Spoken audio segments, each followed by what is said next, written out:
Treatment मजे की है। स्ट्रेस इनकॉन्टिनेंस के अंदर क्या हो रहा था, पेल्विक फ्लोर मसल्स वीक हो रहे थे, उसके अंदर आप कीगल एक्सरसाइजेस करेंगे, लेट जाएंगे, बेली को उठा लेंगे, एब्डोमेन को रिलैक्स रखेंगे और अपना हिप एलिवेट कर, तो ये वाली सारी एक्सरसाइजेस जो हैं ये कीगल एक्सरसाइजेस हैं, और इसके बाद आपका सर्जिकल ट्रीटमेंट। ठीक, अब कीगल एक्सरसाइजेस करती क्या? वेरी गुड, कौन सा? Perineal muscles, good good, MCQ. अच्छा, ये बताया था कि पेल्विक फ्लोर के अंदर से ये जा रही हैं चीज़ें, इनकी ओपनिंग्स हैं। आगे कौन सी ओपनिंग थी जिसमें से क्या गुजर रहा है?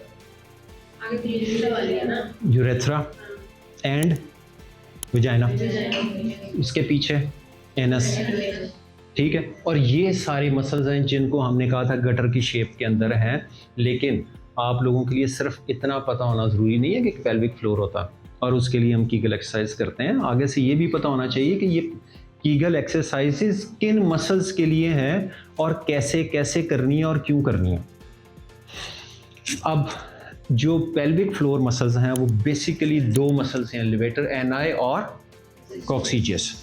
जो लिवेटर एनाई है ये है, इसका एक, यानी ये तीन मसल्स हैं, इसमें एक है प्यूबो रेक्टेलस। अब इसके नाम से ही ज़ाहिर है, प्यूबिक बोन से स्टार्ट हुआ, रेक्टम के गिर्द से होता हुआ वापस आ गया।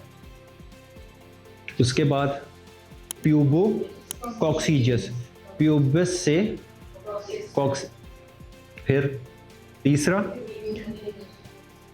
एलियम से कॉक्सिक तक। ठीक है, याद रहेगा? नहीं रहेगा।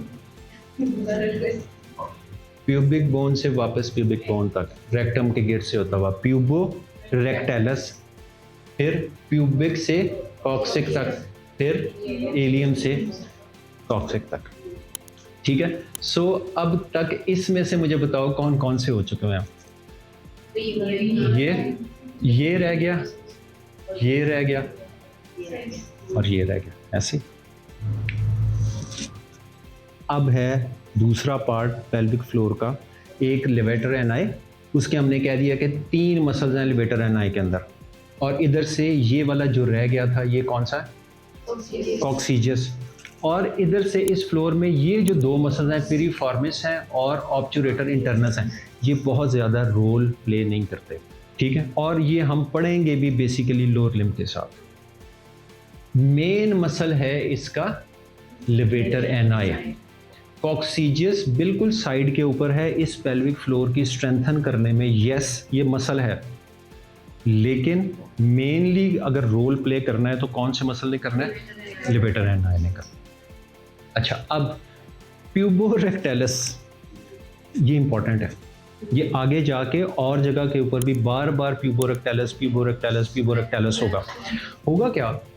ये आप नोट करो, यहाँ से स्टार्ट हुआ, इधर से इसने स्लिंग बनाई रेक्टम के गिर्द और स्लिंग बना के वापस आगे लग गया। अब ये क्या कर रहा है? कॉन्ट्रैक्ट। जब ये कॉन्ट्रैक्ट करेगा और रेक्टम और एनल कनाल के दरमियान इसको कंप्रेस करके रखा हुआ, वरना क्या होगा अगर ये वीक हुआ या ये काम ना करता हुआ तो आप बैठे होंगे, पॉटी निकल जाएगी। ठीक है, अभी आप सोच ही रहे होंगे कि मैंने वॉशरूम जाना, पॉटी निकल जाएगी। तो ये एनो रेक्टम, इसके गिर्द एक ऐसे एंगल बनाता है, ये मसल प्यूबोरेक्टेलस, और ये एंगल होता है 90 से 110 का। ऐसे अगर मैं एक लाइन इधर खींचूं और एक ये जो पेल्विक फ्लोर है इसके साथ ऐसे करके लाइन खींचूं तो एक एंगल बन रहा। नॉर्मल जब आपको डेफिकेशन नहीं हो रही तो उस वक्त एंगल कितना होगा? 90 से 110। ये हम आगे जाके जब आपका रेक्टल प्रोलैप्स और डेफिकेशन रिफ्लेक्स पढ़ेंगे तो इसको डिटेल से कर लेंगे।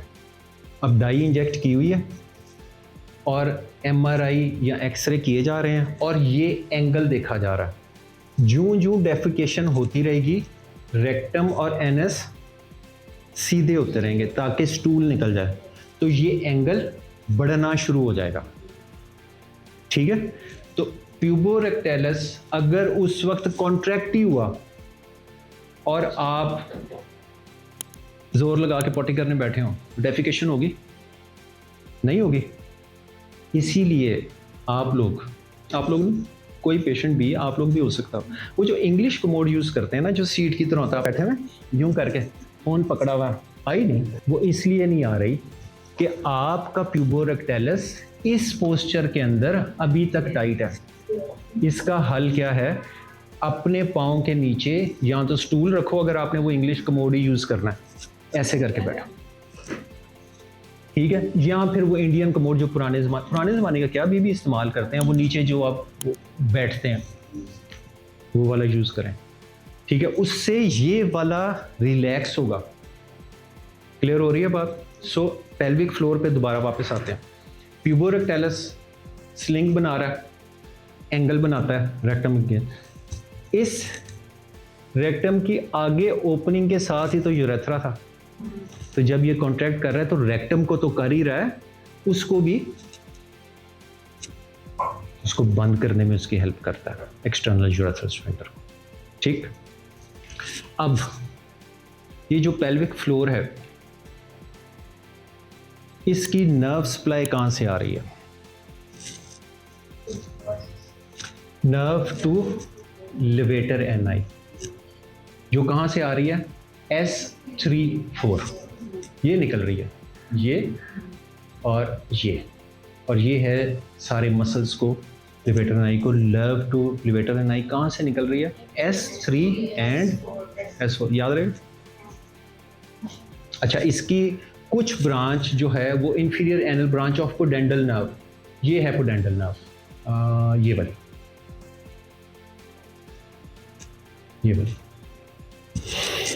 सो जल्दी रिकैप कर लो। पेल्विक फ्लोर मसल किन दो मेन मसल से है? लिवेटर एनआई और कॉक्सीजस। लिवेटर एनआई के फिर आगे तीन और इलियोकॉक्सीजस। कॉक्सीजस मसल ले दी है, और उधर से, ठीक है, उधर से प्यूबोरेक्टैलस क्या कर रहा है? स्लिंग करता है। एंगल कौन सा बना रहा है? कहाँ इस्तेमाल हो रहा है? डेफिकेशन करते वक्त भी इस्तेमाल हो रहा है, यूरिनरी इनकॉन्टिनेंस को बचाने के लिए भी इस्तेमाल हो रहा है, ठीक है। फिर ये पेल्विक फ्लोर मसल्स ने चीज़ें उठा के भी तो रखी हुई हैं, तो सपोर्ट प्रोवाइड कर रहा है। क्लियर? तो यही तो फंक्शन है पेल्विक फ्लोर मसल्स के। सो अब आपका पेल्विक फ्लोर हो गया, उसकी नर्व सप्लाई हो गई, और इसकी डैमेज से भी हमें पता लग गया कि होगा क्या क्या। ठीक, ये आप लोगों का एमसीक्यू था। पहले तो अपने जवाब पढ़ो ना, अपने, मैं नहीं पूछ रहा, बस अपने अपने जवाब खुद ही पढ़ो। क्वेश्चन 3 का आंसर देख लो। गुड गुड गुड गुड, ठीक है, चलो।